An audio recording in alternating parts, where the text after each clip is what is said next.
welcome back to my YouTube channel. So I'm really excited today to talk about something that I've been getting a lot of questions about, and this is also something that people tend to shy away from.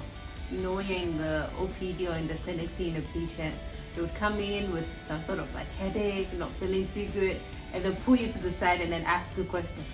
Doc, so I'm trying to be in family planning, what do you think? And it's like it's something that people shy away from a lot, right? So today I'm really excited because we are going into what everyone shies away from. We're talking about contraceptives. Okay, so as I was saying, we're talking about contraceptives or family planning, and there are different types of contraceptives. Okay, we have the natural and artificial types of contraceptives. We have the long-term and short-term contraceptives. We have the temporary and permanent, and we have the ones for the men and women. So let's go into it. So as I said earlier, they are the natural and artificial types of contraceptives. Usually we encourage the artificial types of contraceptives because the natural ones have a lot of drawbacks. Example, for the men, they have the coitus interruptus or the withdrawal method.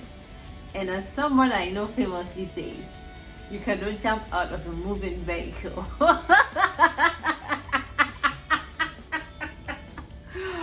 I'm sorry guys. It literally means what it means. It means it's usually hard for the man to have enough self-control to pull out at the height of excitement, or even sometimes some sperms get into the woman before the man gathers control of himself. Okay, the other ones are the calendar methods. Obviously, due to stress and moods, your menstrual cycle can change at any time, so you cannot depend on the calendar system. Cervical mucus. Usually, if you have an infection, you might think that it means you are not ovulating. And what if you really are? You cannot trust this method. The basal body temperature. You might have a fever. You might actually be ill. So you cannot trust that system. And that is why most of the times the artificial methods are preferred. Now, let's talk about the artificial methods. Alright, so now to the artificial methods. Now, on the artificial methods, we have the short term and the long term. Okay, and we have the temporary and the permanent. Let's start with the short term. Condoms are number one on the short term types of contraceptives. This is because they're very easy to find, and they're easily and readily available over the counter, in pharmacies, in supermarkets. It's literally everywhere, and it's highly recommended because it helps prevent sexually transmitted infections and even cervical cancer. Condoms, we have the male and female condoms, and ladies also have the diaphragm. So depending on where you are, you can easily use any of these if you prefer. So guys, let's talk about emergency contraceptives. It's just as the name suggests, for emergencies.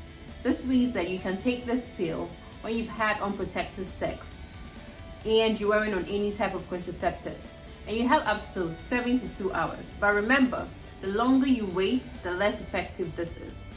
Again, I'm stressing that it's just for emergencies. You're not supposed to take it continuously because these emergency pills have high estrogen in them, and they expose you to the probability or the risk of having cancers down the line because of how high the estrogens or the hormones are in these emergency pills. So the good thing about the emergency pills is that you do not need a prescription to get one, and you can find them in most pharmacies worldwide. Okay guys, so let's talk about the oral contraceptive pills. These are the pills for everyday use.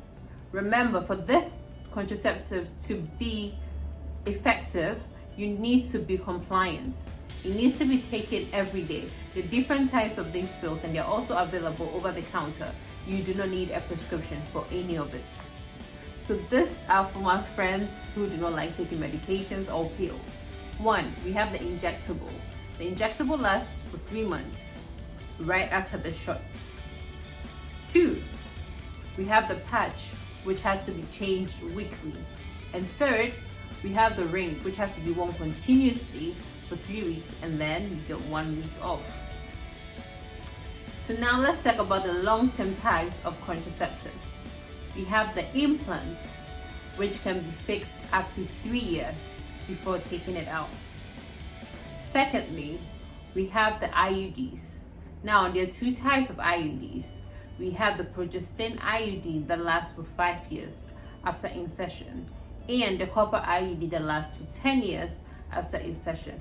Now, bear in mind, once you take out these types of contraceptives, fertility returns to normal as soon as possible. So let's talk about the permanent types of contraceptives. For the men, we have the vasectomy, and for the women, the tubal ligation.